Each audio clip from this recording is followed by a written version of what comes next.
texted question, and I understand why you wouldn't want this, to ask, because you feel like you're in a religious setting and maybe it's embarrassing to ask. But how do we really know that God exists? Without just giving me the churchy answer of you just got to believe and have faith. And so, guys, is this not the number one question that most people are asking? I sometimes believe there's helpfulness in answering questions with other questions that cause you to think outside of just the question at hand. Let's say this. We don't know. Okay, so let that sink in and shock you for a second. But by the same logic of saying that we don't know God exists, I also don't know that wind exists. And I also don't know that ocean currents exist, because I've never actually seen one, right? I felt an undertow before, but how do you not know that was not something else, right? How do I not know that I was just not moving on my own? I also am not sure of a lot of things in life that exist by the very structure of thought that we go down to try to say we're not sure that God exists. I would say this: how do you know that you exist? Exactly. How do we not know that every one of us in here is not having our own form right now of psychological delusion? Because you get the right medication or you get the wrong balance of chemicals in your brain. People see people all the time, have conversations with them all the time. How do you know that shirt right there is red? What if red for you is actually blue? And you see that and it looks blue, but you call blue red. Have you ever thought about that? What if everybody had a different color scheme, and even though you both called it red, it was actually a different color in your eyesight? You would never know, because it would always be blue or red to you. Now, I'm not trying to just confuse you with more questions. You're like, now I understand. I think that you have to realize this. The existence of God, in my opinion, has never been the hardest question to answer. It's not at all. I think that there are too many unexplained things. I think the very mystery of the universe and the earth and the mystery of life plays itself more towards the need for a creator than the other way. The idea of chance happenings in life without the existence of God they're scientifically preposterous. They're mathematically incalculable. They're out there pretty far. Now, you can calculate them and you can come up with your own theories there. And I'm not claiming to be somebody who's a mathematician. I've read some of the mathematicians, but the existence of God, there are those who have varying levels of that belief. Like, okay, I believe that God exists, but He is not personal. Meaning He is not active in life. There is a creator who spins things into motion, and then he's hands off from here on out, and it's all up to you. Others believe that God is just a higher power, another being somewhere. We call Him God, but He's really an alien, or He's something else that, it's just because of our lack of understanding. And so people come to various conclusions about the existence of God. And here's the bottom line: you got to come to your own. In my personal opinion, of my own life, the evidence points much easier to the existence of God than the other way. You have to have more faith to not believe in God than you do to believe in God, in my opinion.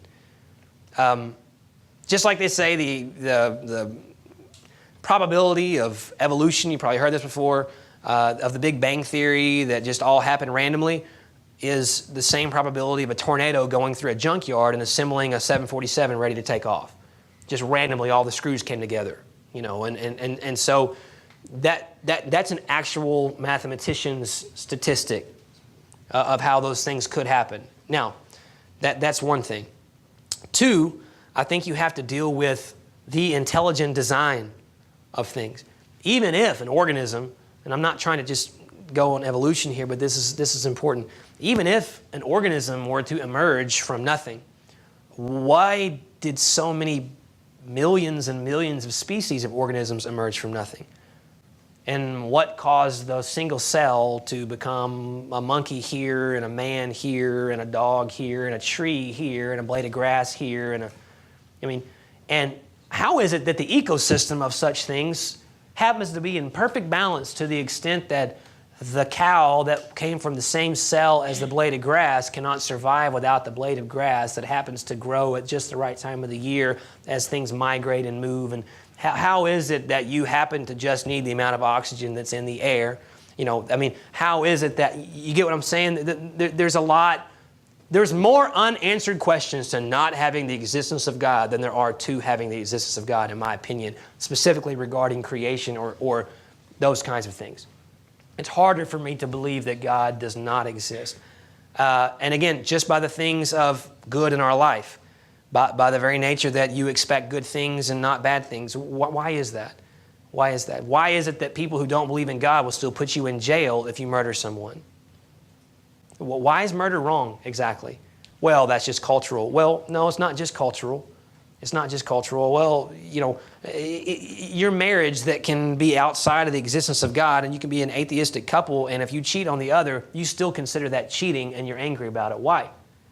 If you had no standard and no reason, why is it that you're angry? What exactly set that standard for you?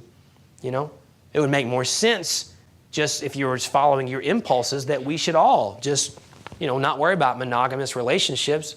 That makes the most sense. That would populate the earth. If you're just talking about sheer, we're just following our stimuli, it would make more sense as creatures, like animals, to populate the earth, So why should we, what about marriage? Why did that even occur? Well, it doesn't make any sense because it slows down that natural process of evolution, things moving forward. Why is it you can be offended by that and know nothing about God or don't believe in God? I believe that there is something ingrained in you that's different than just a blade of grass. I believe you believe that too, I think that most of us, no matter where we are, believe that, whether we ascribe to it or not. So how can you know exactly that God exists? I would say, how do you know that He doesn't? I think that you got to answer that with a question. And I think number two, here's the best part. If you really want to know, ask Him. That's an okay question. And what do you have to lose? Why don't you put it on God? Now, you can't ask Him as a demanding, you show yourself, God. That's not what that means. But you can say, God, here's the deal. I'm really searching. I would like to know. I'm going to put myself on your terms. If you exist, would you show yourself to me? Would you help me understand? Every student I've ever asked to pray that prayer over the years, and that is a prayer, it's just the one you weren't expecting. I remember in most all of their lives, they came back at some point, a month, a day, a year later, and said it happened. If they were really willing to ask and to listen and to wait. So I think the best way to know is to find out by asking yourself. Because I can give you all my theories all day long, but the thing that would prove it the most, what proved it for me, was when I met Him. And what can't be taken away from me is what He's done in my life. And you can find your coincidental theories of what happens in all of our delusional, faith-minded, scenarios if you want. But I can tell you something, it's going to be really hard to convince me otherwise because I actually met Him.